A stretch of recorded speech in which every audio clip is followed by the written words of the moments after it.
The World Health Organization is holding its first global assembly since the outbreak of the pandemic on Monday, an extraordinary virtual meeting of heads of state and health experts from around the world to try to coordinate an effective international response to a crisis that is far from over. Even as nearly every state across the United States eased restrictions on movement and European nations pushed to restart stalled economies, the virus was still spreading rapidly in other parts of the world, including in Brazil, which has seen explosive growth in new cases in recent days. Dr. Tedros Adhanom Ghebreyesus, the Director General of the WHO, said the gathering was perhaps the most important for the world body since it was founded in 1948. But there is a risk that the gathering serves to underscore division rather than promote unity. President Trump and European and Australian officials are calling for a WHO investigation into China's handling of the virus and its origins there. They are accusing China of allowing the virus to spread worldwide by suppressing or withholding vital information about it after it emerged in Wuhan in December. President Xi Jinping of China addressed the assembly Monday morning and defended his nation's handling of the outbreak, saying that officials had acted with transparency. "We have done everything in our power to support and assist countries in need," he said. Mr. Trump's own response to the pandemic has been criticized as slow and ineffective, as he has abdicated responsibility to the nation's governors and clashed with his scientific advisors. The United States has by far the world's worst known outbreak, accounting for more than 1.4 million cases of the global total of about 4.6 million, and nearly 90,000 of the global total of more than 314,000 deaths. Mr. Trump has sought to deflect some of the criticism aimed at him by stirring anger at China and the WHO last month, after repeatedly claiming that the organization had been too quick to believe the information about the virus coming from China. He ordered his administration to halt funding for the organization, a loss of hundreds of millions of dollars, although his administration has raised the possibility of partly restoring it. The first coronavirus vaccine to be tested in people appears to be safe and able to stimulate an immune response against the virus, its manufacturer, Moderna, announced on Monday. The findings are based on results from the first 8 people who each received 2 doses of the vaccine, starting in March. Those people, healthy volunteers, made antibodies that were then tested in human cells in the lab, and were able to stop the virus from replicating, the key requirement for an effective vaccine. The levels of those so-called neutralizing antibodies matched the levels found in patients who had recovered after contracting the virus in the community. The company has said that it is proceeding on an accelerated timetable, with the next phase involving 600 people to begin soon. But U.S. government officials have warned that producing a vaccine that would be widely available could take a year to 18 months. There is no proven treatment or vaccine against the coronavirus at this time. When big companies got loans backed by the federal government's $660 billion Paycheck Protection Program, outrage ensued. Many people expressed anger that the government's main vehicle for helping mom-and-pop shops struggling during the pandemic was being undermined. Lawmakers opened congressional inquiries and demanded firms give the money back, while the Trump administration tightened eligibility rules. Steven Mnuchin, the Treasury Secretary, threatened to hold firms criminally liable if they did not meet the program's requirements and gave companies until today to decide whether to return their loans without repercussions. So far, at least 61 public and private companies have returned their small business loans, according to data compiled by the New York Times. Among the companies that have returned loans are Ruth's Chris Steakhouse, Shake Shack, and the shoe startup Allbirds. But the majority of money extended to public companies has so far not been returned.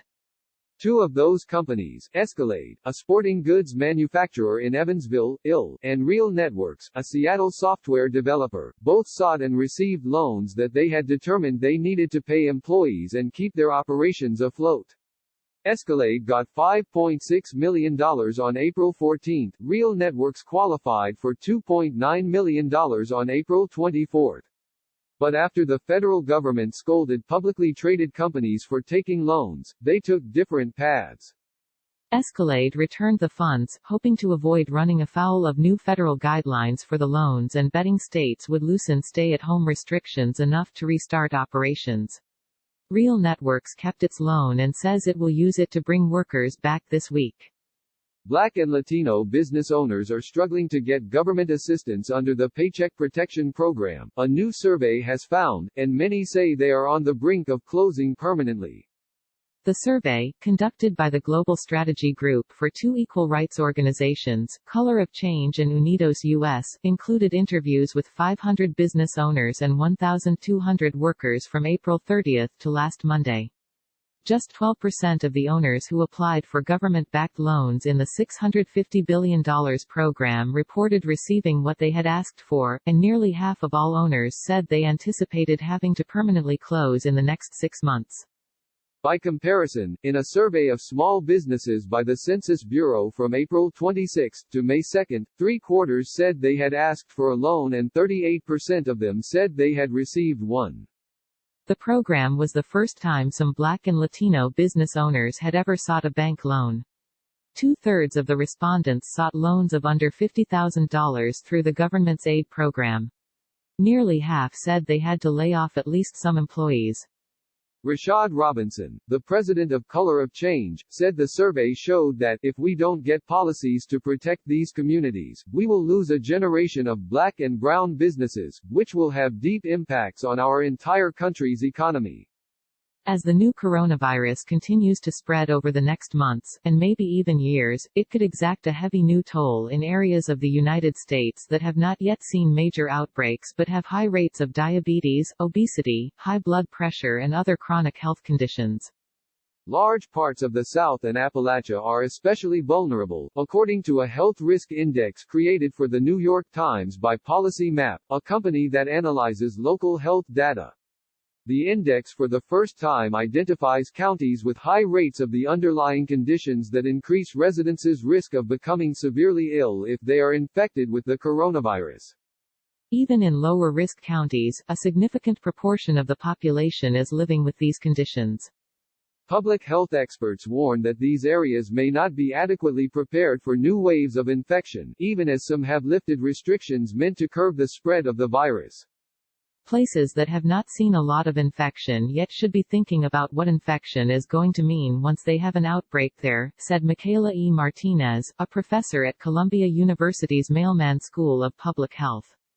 This infection is highly contagious and we have no vaccine, so it will inevitably sweep through our populations unless we have very tight measures in place to prevent that from happening, Dr. Martinez said. Once it does, the overall health of a community will matter, she added. Jerome H. Powell, the chairman of the Federal Reserve, said that while he expected the U.S. economy to recover from the sharp and painful downturn brought about by the coronavirus, that process would take time, potentially until the end of 2021. This economy will recover. It may take a while, Mr. Powell said in an interview on the CBS program, 60 Minutes. It may take a period of time. It could stretch through the end of next year. We don't really know. Asked whether the economy could recover without an effective vaccine, Mr. Powell suggested that it could make a start, but not get all the way there. Assuming that there's not a second wave of the coronavirus, I think you'll see the economy recover steadily through the second half of this year, he said. For the economy to fully recover, people will have to be fully confident, and that may have to await the arrival of a vaccine. The interview with Mr. Powell, which CBS said was recorded on May 13, follows a blunt speech he gave the same day, warning that the economy may need more financial support to prevent permanent job losses and waves of bankruptcies. Asian markets rose broadly, if moderately, on Monday on continuing hopes that the global economy would gradually emerge from the coronavirus outbreak. Major markets were up less than 1%. Oil prices also rose on futures markets, while prices of the longer-term U.S. Treasury bonds fell, both signs of investor optimism. Futures markets were predicting that Wall Street would open about 1% higher. Investors were looking for silver linings as the world grapples with lockdowns and other restrictions. This is really the most crucial time, Governor Mike DeWine of Ohio, a Republican, said Sunday on CNN. And the most dangerous time. Mr. DeWine's assessment was echoed by other state leaders as pressure built to revive commerce and chart a path for states to stagger back toward a semblance of normalcy. The virus response has been defined by a balance between curbing the spread and minimizing economic harm. In much of the country, the pendulum has now swung toward the economy. The shift has come as the national figures for reported new cases of the virus have declined in recent weeks, and as more states have allowed a wider array of businesses to resume. More than two-thirds of states have relaxed restrictions significantly. California, New York and Washington are among those partially reopening on a regional basis. Illinois, Michigan and New Jersey remain fully shut down. But governors in states where some rules have been eased are concerned about a resurgence of the virus. Governor Gavin Newsom of California, a Democrat, said on CNN that he understood the stress and anxiety that people have, citing upended dreams and depleted savings. The question is, he added, how do you toggle back and make meaningful modifications to the stay-at-home order? In New York, state and city officials are calling on many more residents to get tested to help the state reopen. To underscore this point, Governor Andrew M. Cuomo on Sunday was tested during his live news briefing. While New York is now doing an average of 40,000 tests per day, Mr. Cuomo said, it has the capacity to perform thousands more. The governor also announced a new website that would help New Yorkers identify a testing site near where they live. Separately, President Trump continued to express his eagerness to see a resumption of some activities. In telephone comments during a golf broadcast on Sunday, he said he missed sports and wanted big stadiums loaded with people. A late-morning drive down Fifth Avenue, starting at the Metropolitan Museum of Art, where the lanes are normally choked with inching traffic, now passes by almost impossibly quickly. The notorious FDR Drive along the East River, prone to random standstills throughout its long stretch, now feels more like a Grand Theft Auto game. In Brooklyn, turn a corner and see a line of people standing 6 feet apart and still as stone, masked, awaiting permission to enter Whole Foods. The virus has transformed the experience of operating a motor vehicle in New York City. With no office to go to or friends to visit, and facing stern orders to stay home, a vast majority of drivers have left their vehicles idle, creating something altogether new, open road, miles and miles of it. It cannot last, of course. Drivers are already seeing an increase in traffic from a month ago, with much more to follow as people venture out of quarantine, wary of public transportation. But for now, an emptiness remains. No gridlock, no rush hour. Just numbers rolling over on the odometer, the spring afternoon flitting past the window, the smartphone map showing very little yellow or red. It's a very pleasant surprise, until you remember what brought it about, at what cost. Post-apocalyptic, one van driver said of the experience. You're flying down 278 and there's no one there and it's 4 o'clock in the afternoon. After sheltering at home for nearly 2 months, tens of thousands of U.S. auto workers have started streaming back into car and truck plants across the South and Midwest, a critical step toward bringing the nation's largest manufacturing industry back to life. A return will be gradual but is nevertheless expected to give the economy a much-needed jolt. It will also be critical to the automakers, their dealers and their suppliers, which have lost billions of dollars in sales in recent weeks and have taken on debt to ride out the pandemic. The auto industry is America's economic engine, Jim Farley, Ford Motors' chief operating officer, said in a recent conference call on the company's reopening plans. Restarting the entire auto ecosystem is how we restart the economy. Ford, General Motors, and Fiat Chrysler plan to restart production on Monday, after Toyota, Honda and Tesla began reopening plants last week. Hyundai restarted a plant in Alabama on May 4. Production will not bounce back quickly. The revival will unfold as dozens of auto plants and hundreds of factories owned by parts suppliers gear up and start making and shipping products. It will also depend on how quickly stay-at-home orders are loosened in the United States, Canada and Mexico, because the industry supply chains are closely intertwined across North America. Jane E. Brody, who writes the Times personal health column, takes a look at something many of us might be lacking during the pandemic: motivation. She consulted Daniel Goleman, a psychologist and author of the highly influential book Emotional Intelligence. Dr. Goleman explained that there are two kinds of motivation, extrinsic and intrinsic. Extrinsic motivation refers to acts done to receive an external reward or outcome like wealth, power or fame, or in some cases to avoid punishment. Intrinsic motivation involves behaviors done for their own sake that are personally rewarding, like helping other people, participating in an enjoyable sport or studying a fascinating subject. With intrinsic motivation, inspiration comes from within a person. It tends to be more forceful and the results more fulfilling. The stay-at-home edict has pushed so many of us into an external motivation mode that is making us face something that feels like lethargy and meaninglessness, Dr. Goleman said.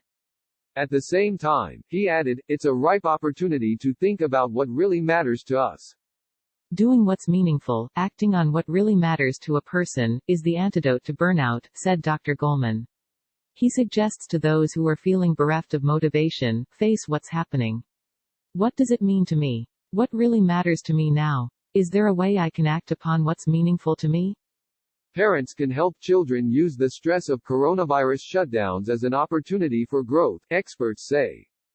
Japan's economy becomes the largest to officially enter a recession. A Canadian military jet crashes during a flyover for coronavirus workers. Reporting was contributed by Nadia Popovich, Anjali Singhvi, Matthew Conlon, Gina Smialik, Neil E. Baudet, Denise Grady, Emily Flitter, Kaylee Soto, Mark Santora, Melina Delkic, Jane E. Brody, Abby Goodneff, Adam Liptic, David McCabe, Sharon Otterman, Rick Rojas, Neil Vigdor and Michael Wilson.